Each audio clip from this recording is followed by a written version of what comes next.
the way that everything was set up on Raw, I'm reminded of a phrase or a saying that Charlie brought to my attention. And I believe that that saying was, a good promoter listens to the fans and a great promoter manipulates the fans. I love when WWE does these votes, and they had the heel and Seth Rollins screaming from the rooftops, I do not want a triple threat match. You mean I have to defend my title against two competitors in a triple threat match?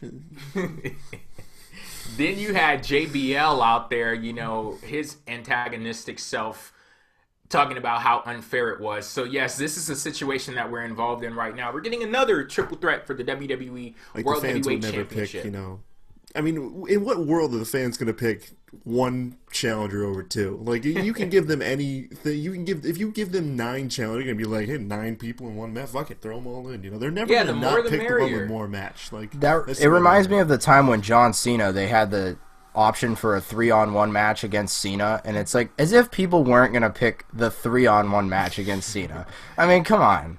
But, yeah. People there just you want go. to see more people. That's what they want. Of course, yeah. And throw everybody in there. Just fuck it. Oh, how about sure. like throw 6 people in there and then, you know, put some walls around them and stuff, preferably made of give steel. them El Torito and Hornswoggle goes long darts. You know. Yeah, I like that. Yeah. Make sure you have those slides there too.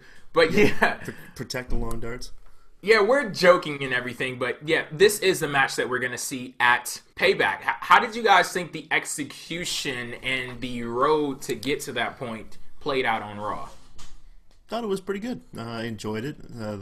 There was one thing I hated, and I have to say this, and I get that SmackDown is irrelevant and useless, but wouldn't a great argument for Roman Reigns have been he pinned the champion clean in the middle of the ring on SmackDown last week?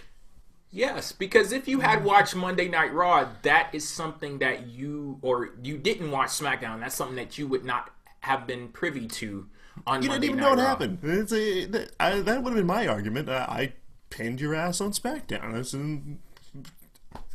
You know, and it's that simple. But you know, whatever.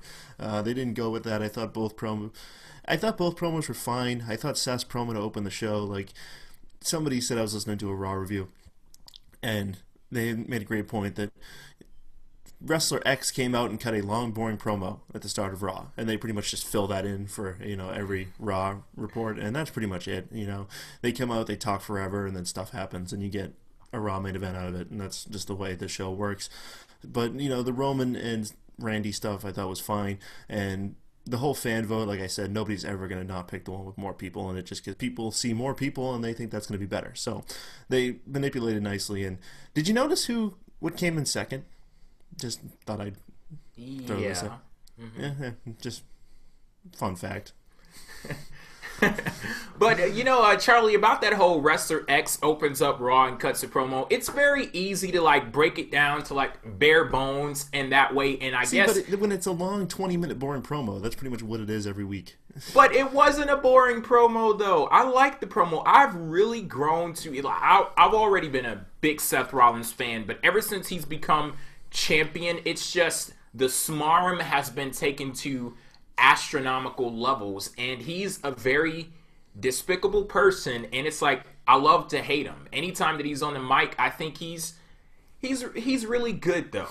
There was one point I enjoyed where he kind of stumbled over a couple lines as he was calling Kane incompetent, and I was like, that's funny. I actually thought Kane did a really good job in this opening segment. Yeah.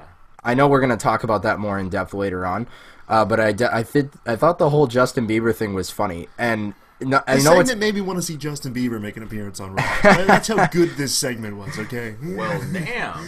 Well, that must have been great. Justin Bieber has got to make a segment where, like, Seth Rollins just turns around and there's Justin Bieber. Like, I'm not saying come out and sing or anything. And Bieber just hits him with a stunner or something, and there you go.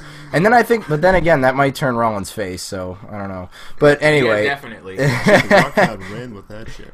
But I will say, I thought Rollins... He always plays the role of getting, like, freaking out about stuff pretty well. Like, I think he freaks out about things in a good way. Like, Rollins plays that heel that he wants to take advantage of anything he possibly can.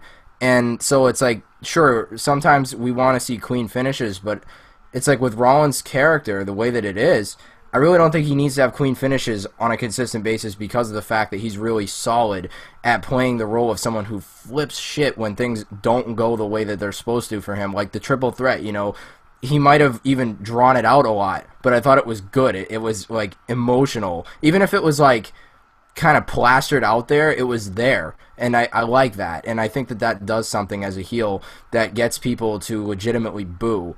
And I think that he does a good job, and he's been a well-booked heel for the most part. He had a downtime, as me and Jay have talked about in the past, but I do think that overall, in terms of cutting the promo, though, he's a really solid promo cutter. The fake laugh he has, it might not be everybody's favorite thing, but I think that just plays into it even more. It's like he does a really good job of making you not like him, if you know, in terms of the way he plays a heel role. So I think Seth Rollins is doing a really good job. And I think Kane really helped to cement this segment. It was a good way to kick off this show, and I thought the presentation of the triple threat overall was fairly well done.